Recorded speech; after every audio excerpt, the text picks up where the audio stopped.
this week's session. Today we're going to talk all about vitamin D.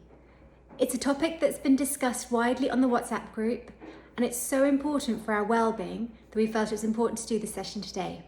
I've cooked for you a delicious sardine pasta dish which is full of vitamin D. I hope you enjoy the session.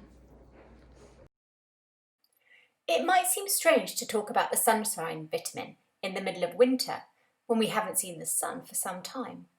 But at this time of year, it is really important to talk about it, especially if our reserves are running low or have run out. The best available source of vitamin D is the sunshine. Today, I will briefly explain how vitamin D works, what it does in the body, why it is so important for us, before looking at some of the signs and symptoms of deficiency. We will then see how nutrition can help towards topping up our levels of vitamin D over the winter months. We make vitamin D in our bodies when direct UV sunlight hits our skin. The light reacts with an enzyme in our skin and starts a clever chemical reaction which ultimately ends up with vitamin D. Our liver and kidneys play an important role in processing the vitamin, which then circulates it into our bloodstream. As vitamin D is fat-soluble, it needs to be consumed with fats. Any vitamin that we ingest from food is carried in our bloodstream to the liver. Once circulating in our body, the vitamin plays a significant role in releasing calcium and phosphorus from the foods that we eat. This is important as we need these two minerals to maintain healthy hair and bones. Aside from healthy bones, vitamin D is also important for enhancing our immunity to flu and colds. It is generally regarded as anti-inflammatory, which keeps our lungs healthy. Vitamin D helps to reduce high blood pressure, and it helps our kidneys working properly, which in turn helps to prevent kidney disease. Let's now look at some of the symptoms of vitamin D deficiency. Do remember that deficiency can only be diagnosed by a qualified healthcare professional, but for your information, here are some of the things to look out for. If you feel tired, you have frequent coughs and colds or infections, if you have poor muscle strength and weak and aching bones.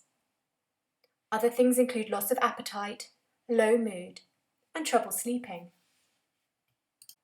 If the deficiency goes unchecked, then in the most serious cases, children may suffer from rickets, which is weak and damaged bones, and in older people, they may suffer from osteoporosis, osteomalacia. Let's now look at which groups of people are at risk from potential deficiency.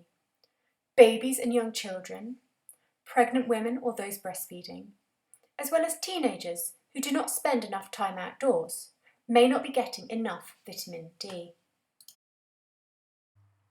Other groups who are at risk include people aged over 65, as their skin is not as efficient at converting UV light into vitamin D. People with darker skin tones may be deficient, as they need much more exposure of sunlight directly onto their skin than do those of lighter skin tones. Lastly, people who always cover up when they are outside at all times of year. This could be for religious or health reasons. Once again, the lack of direct skin exposure onto the skin will mean there is no opportunity for the skin to manufacture the vitamin. The last groups of people who are affected are those who work inside throughout the summer months, anyone from office workers to factory workers to shift workers. Additionally, people who live in areas where the air is polluted, or those people who live in the northern hemisphere. During the summer months, that's April to September, as long as people expose their face, arms and legs for up to 30 minutes a day, then that will see you through the darker winter months. The vitamin can be stored and it is kept in our liver and released when needed. As sunlight is lacking in the winter, those groups we have just talked about, and those of you who think you are at risk and have some of the symptoms, may want to consider a supplement. Talk to your healthcare provider about what to take and how much. You can get some vitamin D from food, although it is different from the one our bodies make naturally. Some excellent sources include oily fish such as salmon, herring, mackerel and sardines. Egg yolks are full of vitamin D, as the feed the farmer gives the chickens has been fortified. Cod liver oil is also another very good source, though do not take this if you are pregnant. Many manufacturers now readily fortify many cereals with vitamin D. Check the packages for details, but some good ones are cereals and many brand cereals. Mushrooms are the only vegetable that contains some vitamin D.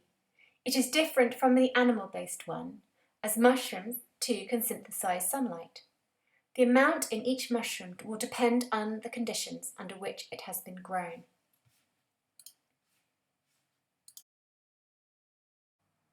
So for today's cooking demonstration, I'm cooking you sardines, which are naturally high in vitamin D. It's delicious. I hope you enjoy.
For this week's weight management focus, I'd like you to think about relaxation and sleep.